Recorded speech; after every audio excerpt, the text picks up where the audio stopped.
আছো সবাই? মর্নিং গল্প ঘরের একটি নতুন ভিডিওতে তোমাদের স্বাগত। আজকে কালী পুজোর পরের দিন। আজকে এখন সন্ধ্যা হয়ে গেছে, আমি সকাল থেকে আর ব্লগ করিনি, কারণ তোমার সারাদিন না খাওয়ার, সারা রাত না খাওয়া, ভোর তোমার 4:30 মতন এরকম তোমার পুজো শেষ হয়েছে। তো তারপরে এতটা শরীর খারাপ লাগছিল আর মাথা যন্ত্রণা শুরু হয়ে গেছিলো। তো সেই জন্য আর মানে সারাদিন অত আর চাপ নিইনি আর ভিডিও বানাইনি। একদম ভালো লাগছিল না, মাথাটার এই চোখের ওপরটা দিয়ে ভীষণ ব্যথা করছিল। তো সেই জন্য আর ভিডিও করিনি। তো এখন সন্ধ্যা হয়ে গেছে, এখন মা বরণ হয়ে বিদায় নেবে। তো সেই জন্য একটু ব্লগটা শুরু করলাম, তোমরাও সাথে থাকো, দেখো। চলো এবার আমি বরণের থালাটা সাজাবো, তারপরে বেরোবো বরণ করতে। আর আগে তোমাদের একটু আজকের একটু মায়ের দর্শন করিয়ে নিই, তারপর ভিডিওটা শুরু করছি। ওই দেখো আরেকজন আবার ওই স্পটলাইটটাকে নিয়ে কি করছে, সারাক্ষণ খালি দুষ্টামি বুদ্ধি মাথায় ঘোরে।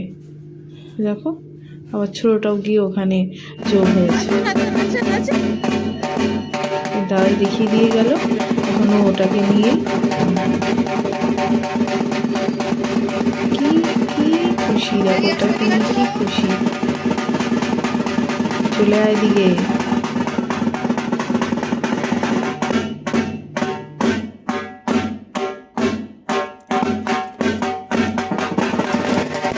মাকে তোমরা দেখলে, এখন যাবো বরণডালা সাজাতে। এই হলো বরণডালা সাজানো হয়ে গেছে, এখন বরণ করতে যাব। আমার গোপালকেও সুন্দর করে সাজিয়েছি।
আমার বরণ করা হয়ে গেছে, এখন অঙ্কিতা বরণ করছে। এই সময়টাতে মনটা এত খারাপ লাগে। এখানে এখন সিঁদুর খেলা শুরু হয়েছে।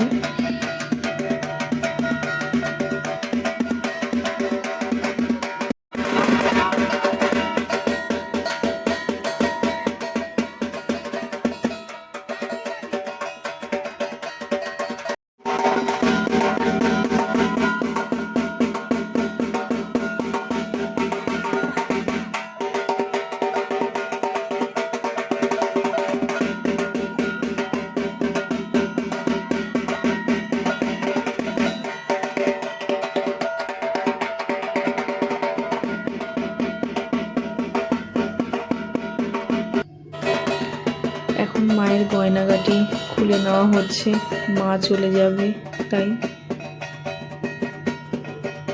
এগুলো দেখতেও না আমার এত খারাপ লাগে, মনে হয় মা চলে যাওয়ার সময় আস্তে আস্তে শেষ হয়ে যাচ্ছে।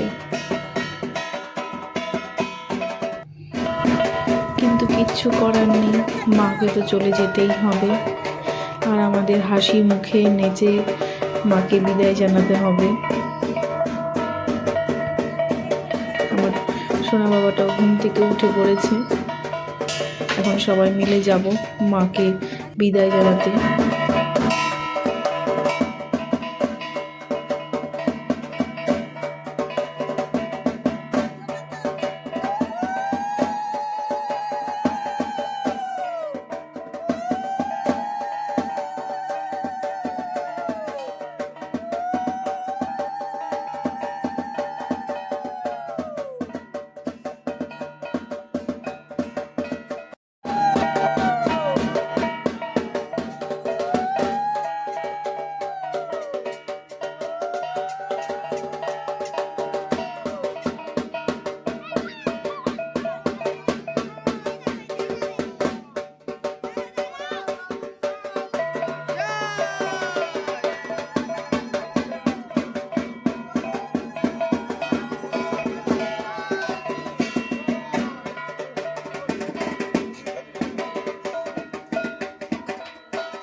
বিদায় সম্পূর্ণ হলো। বাড়ি যাচ্ছি।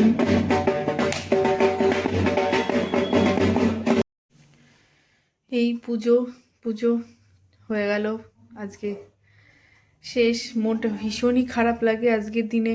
মা চলে গেলে কত কাজ থাকে, হচ্ছে মা আসবে করে পুজো, কত কাজ বাড়িতে সব। আজকে এই শেষের দিনে ভীষণ মনটা খারাপ লাগে যে মা চলে গেল। ঠিক আছে, এটাও বলি যে আবার যেন আসে পরের বছর। বৌদিরা সব এসছে, গল্প করছি সবাই বসে, রাতে খাওয়া দাওয়া। আচ্ছা বন্ধুরা, তাহলে আজ এখানেই রাখছি, কারণ ভীষণই টায়ার্ড লাগছে আর মনে হয় না ভিডিও করতে পারবো। তো আজকের জন্য এটুকুই। তোমরা ভালো থেকো। শুভরাত্রি।